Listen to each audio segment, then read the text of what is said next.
Here I'm going to draw something we've seen many times before, the Olympic rings. There are 5 rings, each a different color, and they overlap and underlap. And I'm going to use the Pathfinder panel to help us create that overlapping and underlapping effect. So the first thing I'm going to do is draw a circle with no fill and a black stroke.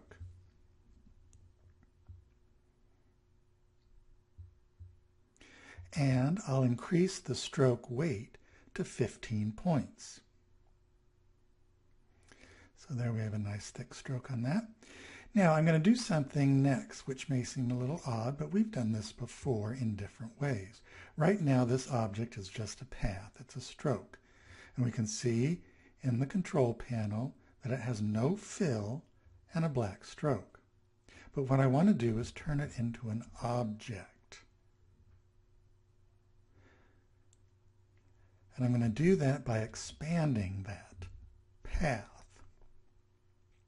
So I'm going to go up to Object and just click Expand.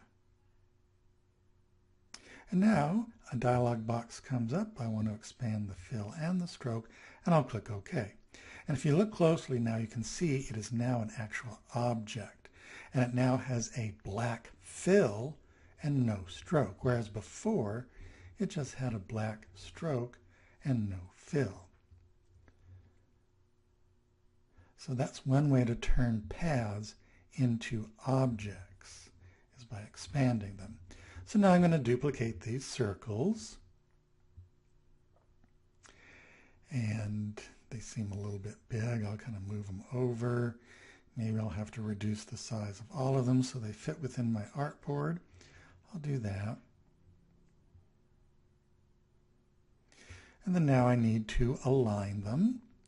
So I'm going to select all of them, and I'll open up my Align panel by going to Window and Align.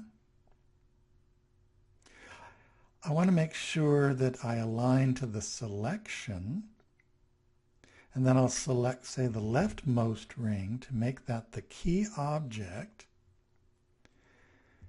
and then I'll click the Vertical Align Top button so that they're now all aligned. The tops and bottoms are all aligned. And I want, oops, that was the wrong button. I want to click on the Horizontal Distribute Right, and that will evenly distribute the circles.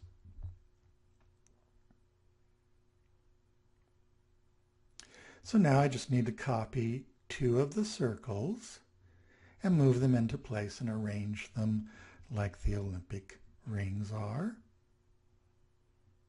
I'm just going to eyeball this. I don't think I need to use the Align panel.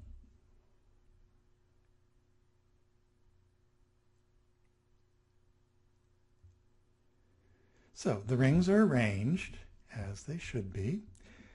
And now I'm going to fill them with the colors of the rings. The leftmost ring is blue. The center ring at the top is black. The right ring is red. The bottom left ring is yellow, and the bottom right ring is green.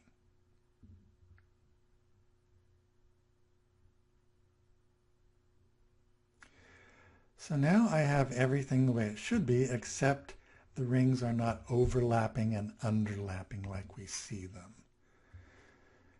And to create that effect, I'm going to use the Pathfinder panel.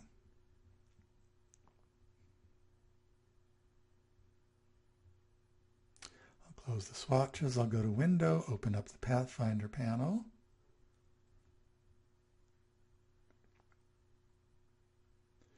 I will select all of the rings. And then I'm going to click the Divide command. And you may not be able to see what that does, but this is going to allow us to create the overlapping and underlapping effect, because now everywhere these objects overlap is a separate path.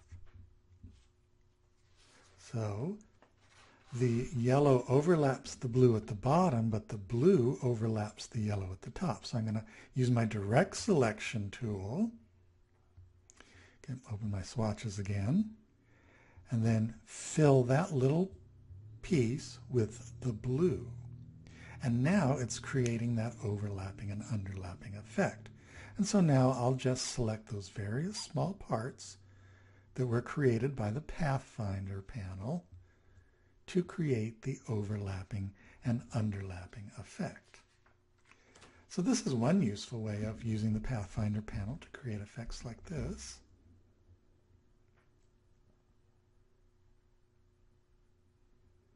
And now all of the rings are overlapping and underlapping and interlocking the way they should be.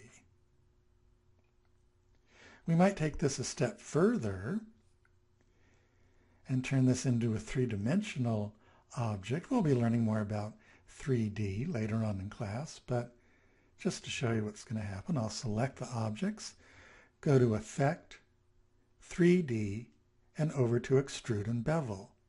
I'll click on the Preview button, and you can see how it creates a three-dimensional object there. Maybe I'll lower the extrude depth to 30 points. Click OK. I can move that around.